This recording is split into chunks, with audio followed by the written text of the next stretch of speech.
Et plongeons à présent dans l'histoire maritime avec votre magazine du samedi, une plongée avec les bénévoles de la Société d'archéologie et de mémoire maritime de Fouesnant, missionnés par le ministère de la Culture pour détecter les épaves dans la chaussée de Saints. Des fouilles exceptionnelles ont été menées l'été dernier et il en sera ainsi chaque été, 3 semaines durant jusqu'en 2025. La première campagne a été marquée par une découverte inespérée. Un magazine signé Claire Loué, Stéphane Sauvillier, Julien Abgral et Hélène Nota.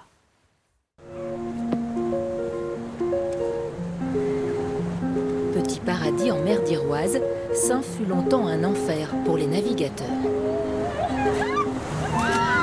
L'été dernier, des plongeurs archéologues ont obtenu de l'État l'autorisation exceptionnelle de cartographier les fonds. Prolongeant la pointe du Raz, la chaussée de Saints est une arête granitique où se sont fracassés des dizaines de navires avant la construction des phares ou l'invention du GPS. On est en train de mettre en place la magnétométrie. Donc ça consiste à mesurer le champ magnétique terrestre naturel et à comparer les variations engendrées par des épaves présentes dans le secteur qu'on cherche. Dès qu'on entend le bip qui dépasse 50 à 100 nanotesla, on sait qu'il y a quelque chose d'important. Immergé à différentes profondeurs, le magnétomètre enregistre les anomalies causées par des masses ferreuses. Quand ça sonne, c'est bon signe. Bon alors là, il y a quelque chose. Reste à faire le tri entre les câbles, les déchets métalliques et les épaves, un inventaire long et complexe. Sur le plan économique, c'est absolument pas rentable. Aucune entreprise privée se lancerait dans une recherche comme ça. On ne gagne rien, on y perd du carburant, on y perd notre jeunesse, on perd tout. Mais pour nous, c'est important. J'ai vu au début de mes plongées des épaves que je ne verrai plus, qui ont disparu, qui n'existent plus. Et on n'a pas fait les relevés. Et ça, c'est malheureux parce que c'est une page d'histoire, c'est une bibliothèque qui brûle. Moi, ce que je vous propose, c'est quand même d'essayer, parce que ce serait dommage de rater la fenêtre de tir. L'équipe se prépare à plonger pour confirmer ou non la détection. La Société d'archéologie et de mémoire maritime a recensé dans ses archives 145 épaves dans la chaussée de Saints, dispersées sur une quinzaine de kilomètres. La plus ancienne date de 1724. Pour moi, ce serait 2 épaves, vu comment elles sont espacées et vu les détections qu'on a au magnétomètre. Un travail de fourmi qui se double d'une course contre la montre. Et il y a beaucoup d'épaves qui ont été ferraillées pour récupérer le cuivre, le bronze, tout ça. Et donc, c'est des épaves qui ont été arasées, qui sont dans très peu de fond. Donc, il ne reste plus grand chose, quoi. Et donc, c'est pour ça que l'enquête est encore plus difficile pour retrouver des pièces identificatives pour y mettre un nom, quoi. Et plus ça va aller, plus ça va être compliqué, quoi. Pour nous et puis pour les générations futures qui ne retrouveront plus que quelques petits bouts de ferraille parce que tout aura été digéré par la mer, quoi. On va aller ce matin sur cette zone-là. On va essayer d'identifier cette épave-là.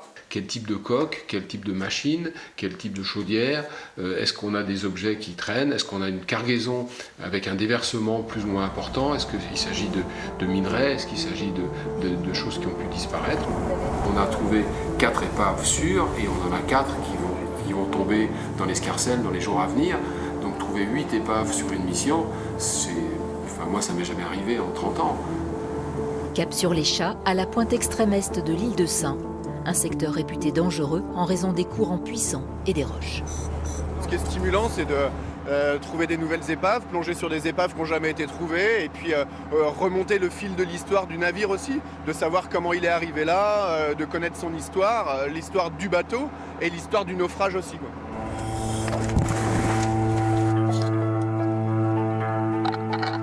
À 7 mètres de la surface, la visibilité est exceptionnelle ce jour-là. Le courant quasiment absent.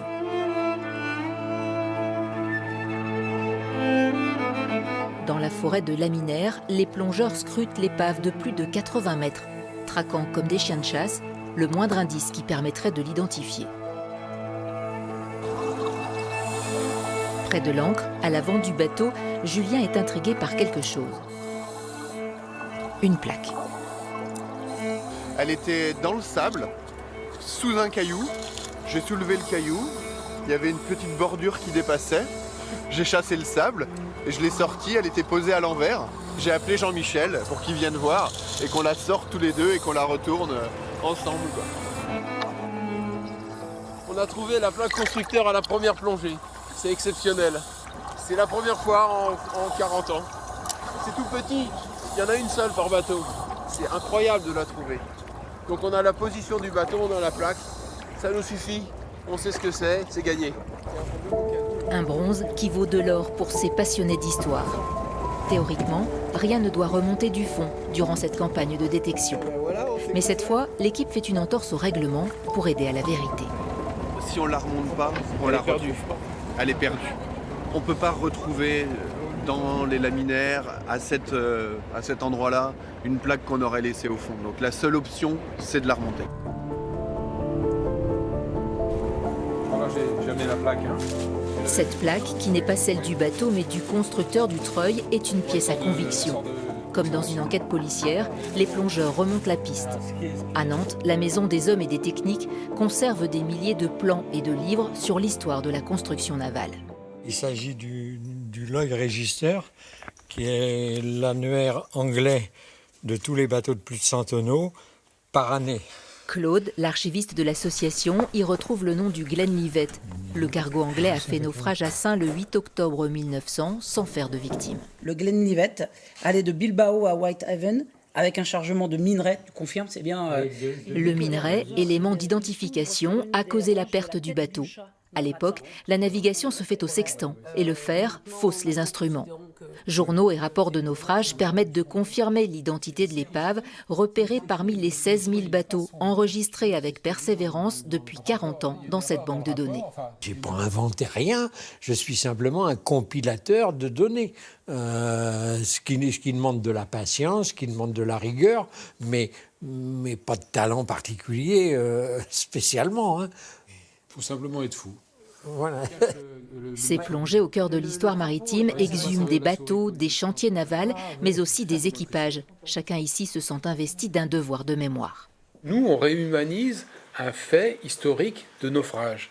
C'est-à-dire qu'un naufrage, c'est plus simplement un numéro dans le Lloyd, c'est plus simplement des armateurs qui ont perdu d'argent, des investisseurs qui ont râlé. C'est des gens, c'est des hommes qui menaient ces bateaux-là dans des conditions difficiles et qui, quelquefois, y laissaient leur vie. Cette fois, le steamer anglais est identifié à 99%, mais ce n'est pas toujours le cas. Il y a une partie de notre responsabilité à ne pas, par obligation, trouver un nom parce qu'il en faut un, par obligation, trouver une épave parce qu'il faut la trouver. On a des échecs et on les assume absolument et il n'y a aucun problème, ça fait vraiment partie du jeu. Propriété de l'État, la plaque du Glenlivet viendra bientôt enrichir le musée de l'île de Saint. La campagne de fouilles devrait redémarrer l'été prochain. Des dizaines d'épaves restent encore à découvrir.